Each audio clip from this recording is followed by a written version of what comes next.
Welcome back to The Way of the Warrior. Today, Taekwondo is a global sport and an Olympic event practiced by millions. But behind the high-flying kicks lies a complex, often overlooked history, one deeply intertwined with Japan and its karate.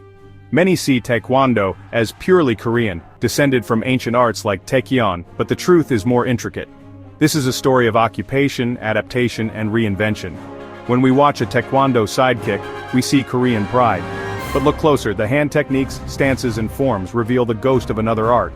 The linear, powerful movements of Shotokan Karate are etched into Taekwondo's DNA. This isn't simple imitation, it's transformation.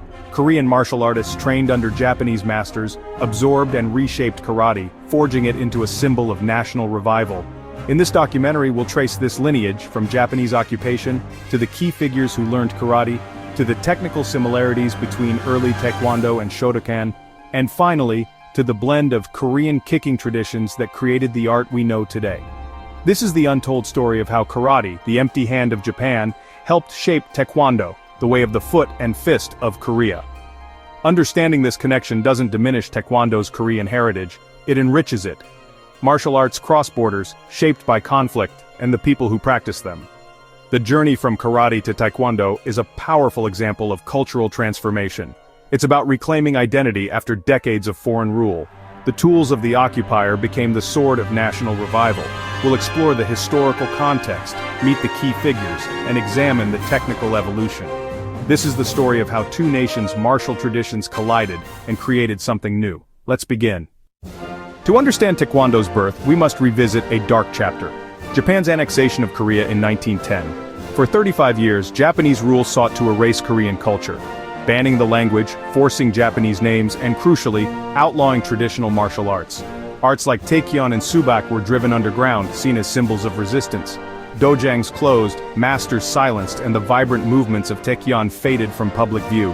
Instead, Japanese martial arts like Judo and Kendo were introduced in schools, promoted as superior forms of training. For young Koreans, martial arts now meant learning Japanese disciplines. The traditional ways were nearly lost to a generation. Only a few masters kept the old arts alive in secret. Most Koreans who wanted to learn self-defense had to turn to Japanese instructors. This created a vacuum. When Korea was liberated in 1945, there was no unified native system to revive. The first martial arts schools to open after liberation taught a hard, linear style that looked remarkably like Japanese karate. The founders of these schools were Koreans who had learned karate in Japan or from Japanese instructors in Korea. They returned home, bringing with them the very art promoted by their former rulers. This paradox is the key to Taekwondo's origin. Out of suppression and adaptation, a new martial art would emerge. After World War II and Korea's liberation, a surge of nationalism fueled the creation of modern Korean martial arts schools, kwans.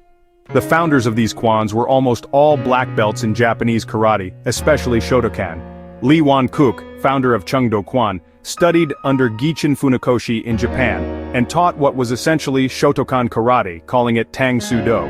This name, a Korean pronunciation of Karate Do, was used to distance the art from its Japanese roots. Other masters, Hwang Ki, Yoon Byung-in, Chun Sang-sup, opened their own kwans, each teaching karate-based techniques under Korean names.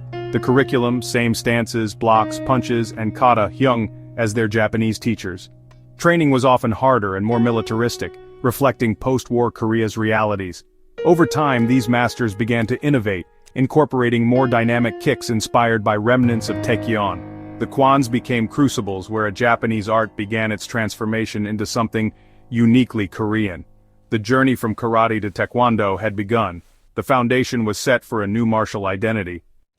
No figure is more central to Taekwondo's story than General Choi Hong Hi. As a student in Japan, Choi earned a black belt in Shotokan Karate. After Korea's liberation, he became an army officer and taught his soldiers karate, calling it Tang Soo Do. But Choi was a fierce nationalist. He wanted a martial art that was uniquely Korean. He and his students began systematically modifying karate, studying physics, developing new principles of power, and emphasizing kicking techniques inspired by Taekkyeon. They created a vast arsenal of dynamic kicks, far beyond what karate offered. In 1955, Choi proposed a new name, Taekwondo, the way of the foot and fist. The name linked the art to Korea's past while describing its modern techniques. Choi's influence in the military helped establish Taekwondo as Korea's national martial art. The transformation from karateka to the father of Taekwondo was complete. A new era had begun. The clearest evidence of karate's influence is found in Taekwondo's forms. Early Taekwondo hyung were direct copies of Shotokan's Pinan, Heian, and Naihanchi, Tekki, Katas. Students practiced the same sequences, stances and techniques as in Japan. When General Choi developed his system, he created 24 new patterns, tulls, to establish a unique identity. Yet these tulls still reveal Shotokan DNA. Chanji, the first tull, shares structure with basic karate katas. Both arts emphasize strong linear movements and low stable stances. Philosophically, both stress respect and moral development. Choi's tools were named after Korean heroes, infusing Japanese technique with Korean spirit. Even as Taekwondo evolved, the foundational grammar remained rooted in karate. The forms are a living record of this shared history. While early Taekwondo borrowed heavily from karate's hand techniques and forms, it forged its identity through kicks. The founders elevated kicking, drawing from Korea's own Taekkyeon, known for its sophisticated leg techniques. Karate's kicks were low and straightforward. Taekwondo's became higher, faster, and more acrobatic. Techniques like the turning kick, dolyo chagi, back kick, dwight chagi, and flying kicks became central. This fusion of Japanese power and Korean kicking artistry created a new martial syntax.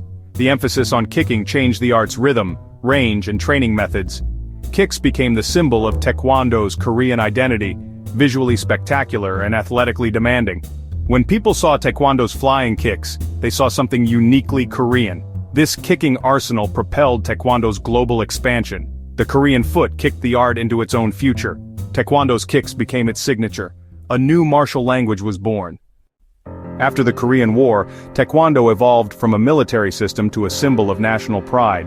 The South Korean government recognized its potential as a tool of soft power and pushed for unification under the Korea Taekwondo Association and later the World Taekwondo Federation. Masters were sent worldwide as cultural ambassadors, establishing dojangs and showcasing the art's dynamic kicks. Taekwondo's hybrid nature, combining karate's structure with Korean acrobatics, became its strength. The development of sport Taekwondo, with standardized rules and protective gear, made it accessible and exciting. Its inclusion as an Olympic sport in 2000 cemented its global status. Taekwondo's journey is a lesson in cultural exchange and innovation. Its karate roots do not diminish it, they define its evolution. Taekwondo is a testament to the power of adaptation and resilience. Martial arts are living traditions, shaped by history and people. The hybrid heritage of Taekwondo is its greatest strength.